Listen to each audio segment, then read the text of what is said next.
for this breakthrough DNA. And you're not going to hear information that you can read in the internet, but rather a story from a true woman who suffered the war, the abusive family, the emotional roller coaster. Those experiences can plunge her into deep depression and possibly kill herself. But she practiced how to break through her DNA and become successful as a doctor in the Western world and had helped many people. I would like to share with you those experiences, first-hand living experience. Are you ready? DNA is sacred, personal, and very unique. It contains all the coding that describe your body type, your character, your personality, the potential diseases, and it holds the karmic trait from one generation to the next. And this is where we learn how to break through that. Science have successfully found 10% of the usage of DNA. The other 90% had determined it's junk DNA. However, the Russian and many of American scientists lately had decoded and recognized that 90% of what's called junk DNA actually a very, very special DNA in terms of clairvoyance, self-healing, remote sensing, remote healing, that people use in criminal tracing. Have you heard of that? Remote viewing in the police? Yeah. They also found various ways of taking care of diseases and viewing radio and light frequency for genetic defect and proven consciousness, hypercommunication. What I mean here, hypercommunication is this. There's a queen ant and a group of their bees. If the queen ant remote away from their herbs, the group still functioning okay. But the minute the queen ant died, they fell apart.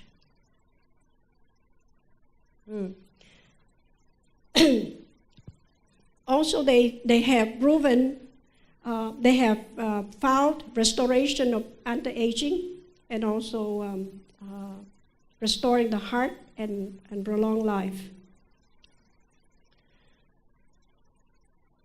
So how can we change our DNA? The first and my favorite is sun gazing. That's the reason why I asked, how many people look at the sun today? Sun gazing is a very simple technique. You just need to have to do it safely so that it won't hurt your eyes. I have done this many years, and I still can see. I can see you. Yeah. You just have to watch the sun 1 hour when the sun rises. You have to look on the internet and find the time where the sun rises and the sun sets. So 1 hour, the sunrise after, and then 1 hour before the sunset is safe. But when you begin, you're not going to do for 1 hour. You just start incrementally 10 seconds at a time until you reach to 45 minutes. It need to be carefully, you need to do it safely, correctly. Sun gazing had amazing effect in our health. On the physical level, when the sun hit the eye, it turned into vitamin A. When it hit the skin, it turned into vitamin D. And that's beautiful. You don't have to buy vitamin A or vitamin C. It's free.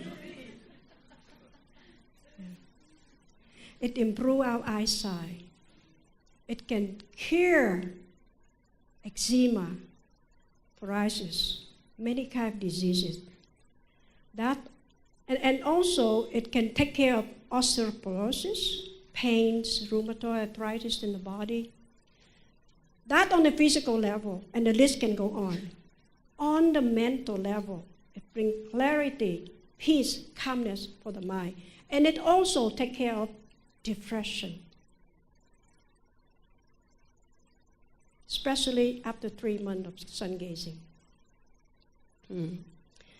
On the spiritual level, it awakens our spiritual ability, our psychic ability, and deepen our meditative practice. That about sun gazing. And I encourage every one of you to please try. Do not have fear of the sun. The sun is our friend. The day when we don't see the sun, we don't have life. So take the time to embrace the sun.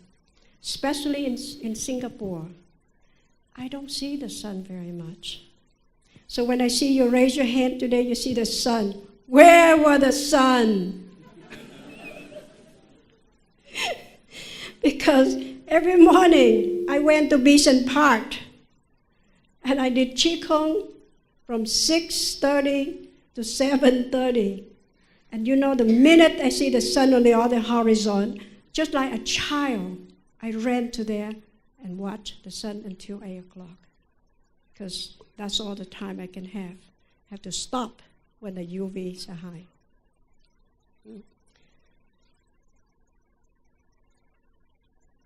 The second method is through intention. I'm sure many of you already experienced this. But let me share with you something important. Our society lives upon the Western scientific discovery, correct? But science not always correct, always make the right assumption. And this is the assumption that is not agreeable according with my research. The science had proven that the space is empty, nothing. That means between you and me, between us and the sky, they're just empty. Another assumption is this: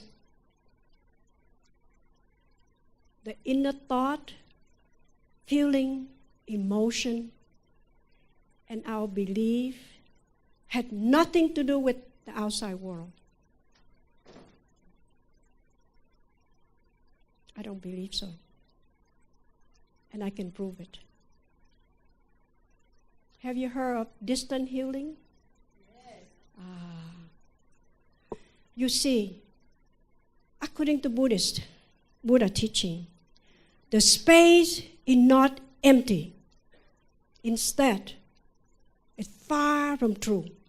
The space is alive, pulsing, and a living field of energy. Because of that living field of energy, healing possible.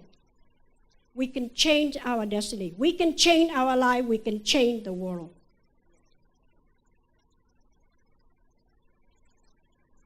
The space is not empty. Through this course, you will learn how to interact and take advantage of this knowledge, of this wisdom. Tomorrow, workshop, the retreat in Batam, in Indonesia. You see, I would like to share with a true story that would touch you. When I went training in Beijing, which is more than 10 years ago, there was a woman who had a tumor in her uterus, about a size of bigger than a golf ball, smaller than the tennis ball. She had two choices: invasive surgery or natural healing. She decided natural healing. So we in the room, we from the United States, the physician came from the United States, so we just an observer. And then the patient laid it on the bed here, and then there are 3 Qigong masters They standing there. And they're the monitor that monitor her heartbeat and all everything that's going on inside her abdomen. And through the intention, you know what? I watched with my own eyes. Within 3 minutes, the tumor disappeared. I myself have done the same in the United States, and it was on the paper. A woman came to me with a tumor this big. She had a schedule for surgery, but her co-worker had convinced her, you must see my doctor before the surgery, and her surgery the following week. She came to me. I looked at her and I said, if you follow my instruction absolutely to the T, I will remove it. This is a very courageous woman. She called and canceled the surgery and came back for her treatment. A week, 2 weeks later, the surgeon had this nurse call her and said, what happened? Why she canceled the surgery? She said, I no longer have the tumor. The doctor said, no way, you still have the cancer. You need to come see me. So she came in. And the minute the doctor examined her, and what happened? What happened to your tumor? And she said, I went to Dr. Lee. And she used the Chico, she removed it. So what I'm referring back to here, the within our space is not empty. It's living matter. It's the living field. We also the living field. We are part of this universe. We within us have everything that's possible in the universe. But because we don't know that, we concentrate so much on the self. That's why we're sick. The minute we open that gate, we are well. Yes. Thank you.